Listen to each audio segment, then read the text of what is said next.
Hello అందరికి, ఎలా ఉన్నారు అందరూ? నేను మీరు ఇవాళ అన్నయ్య అయితే నాకు నేర్పించిన కమాండ్స్ అయితే మీకు చూపిస్తారంట. కానీ మా చిన్నన్నయ్య అయితే వస్తున్నాడు రూమ్ లోకి. మా చిన్నన్నయ్య ఇంకా నేనైతే ఎప్పుడు ఫైటింగ్ చేసుకుంటూనే ఉంటాం అనమాట. నా గిన్నె దగ్గరికి వస్తానని చూడండి, నేను అక్కడనే కూర్చొని బయటకు రావట్లేదు.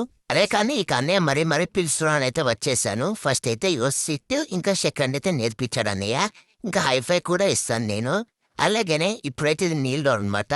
ఈ రోల్ అంటే నేను ఇక్కడ సగమే నేర్చుకున్నాను, మొత్తం నేర్చుకోలేదు. మొత్తం పూర్తిగా రోల్ చేయడం. మళ్ళీ చేసి చూపిస్తాను చూడండి. అలా సెకండ్ అని అన్నీ అనగానే నేను సెకండ్ ఇస్తాను. అలాగలే హైఫై కూడా ఇస్తాను చూడండి. ఇంకా దాని తర్వాత నీల్ డౌన్ చేస్తాను. దాని తర్వాత రోల్ కూడా చేస్తాను. ఇదైతే సగమే నేర్చుకున్నాను, పూర్తిగా ఇంకా నేర్చుకోలేదు. ఇలా చేయగానే అన్నయ్య అయితే ట్రీట్ అయితే ఇస్తాడు. సో నేను చూడండి ఎలా తింటున్నాను. ఇంకోటి కూడా నేర్పించాడు, అదైతే స్టాండ్ లేదా జంప్ కూడా అనొచ్చు. ఇలా అయితే నేనైతే అందుకుంటాను అనమాట ట్రీట్ ని. ఇవన్నీ అయితే అన్నయ్య నాకు చిన్నప్పుడే నేర్పించేశాడు. ఇంకా కొత్త ఏం నేర్పియాలో మీరైతే కమెంట్ సెక్షన్ లో కమెంట్ చేయండి. బాయ్ అందరికి.